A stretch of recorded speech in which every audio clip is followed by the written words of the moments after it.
You have 10 lakh rupees in your account and a choice to make: break it into thousands of digital pieces or lock it into something immovable.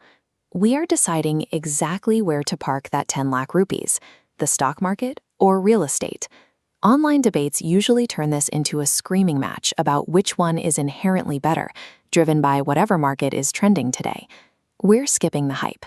The truth is, neither asset is magically superior. They just operate under completely different rules, and you have to match those rules to your current life constraints. To actually solve this dilemma, we have to look past the standard expected returns percentages. We need to understand the mechanical trade-off between total agility and total leverage. Let's look at the first profile, the Agility Optimizer. This is usually someone earlier in their career or a professional who might need to relocate for an opportunity. If you fall into this group, you prioritize liquidity above everything. You also might not have the heavy, guaranteed surplus cash flow every single month required to service a massive debt. On the other side is the Legacy Builder. This is someone who is planted geographically with a highly predictable and stable monthly income. This comparison matrix outlines the split. The Legacy Builder comfortably locks away initial cash and takes on long-term debt because they are buying tangible safety. Figuring out which of these two profiles describes you right now is the mandatory first step before a single rupee leaves your account. Let's break down the stock market's primary mechanical advantage: supreme liquidity. You don't actually need the full 10 lakh rupees to start. You can deploy capital in fractions, starting with as little as 500 rupees, and scale up exactly as your income allows. With a single click, you can spread that money across 50 to 100 of the top performing companies in the country. As that single lump sum fragments across different sectors, your localized risk drops instantly. If one company struggles, your entire portfolio doesn't go down with it. Need cash for an emergency? Liquidate your positions, money back in minutes. But this frictionless system comes with a hard ceiling. You cannot borrow money against your future income to buy more index funds. Investing 10 lakh rupees in stocks buys you absolute agility, but it caps your starting asset base at exactly the 10 lakh rupees you put in. Real estate operates on a totally different physics engine. The defining wealth-generating mechanic here is leverage. In this system, your 10 lakh rupees is not the purchase price.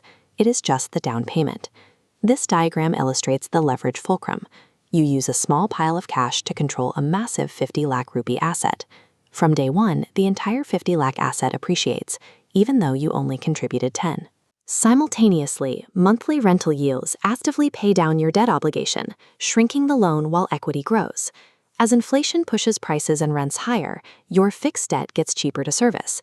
That mathematical advantage is exactly how real estate has historically functioned as the primary wealth creator for the ultra-rich. Leverage turns your 10 lakh into 50 lakh of control, but it does so at the absolute cost of trapping your cash and eliminating your agility.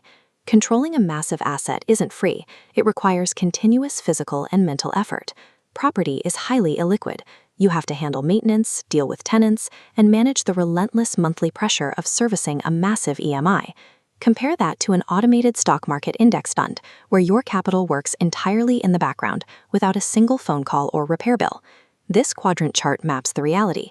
Stocks sit squarely in the high agility, low leverage zone. Real estate occupies the exact opposite: low agility, high leverage. If you try to treat real estate like a stock by buying and selling it rapidly, the transaction costs, stamp duties, and taxes will mathematically destroy your return on investment. Real estate demands high, continuous effort and robust cash flow. Stocks demand almost zero effort, but they refuse to multiply your initial capital with debt.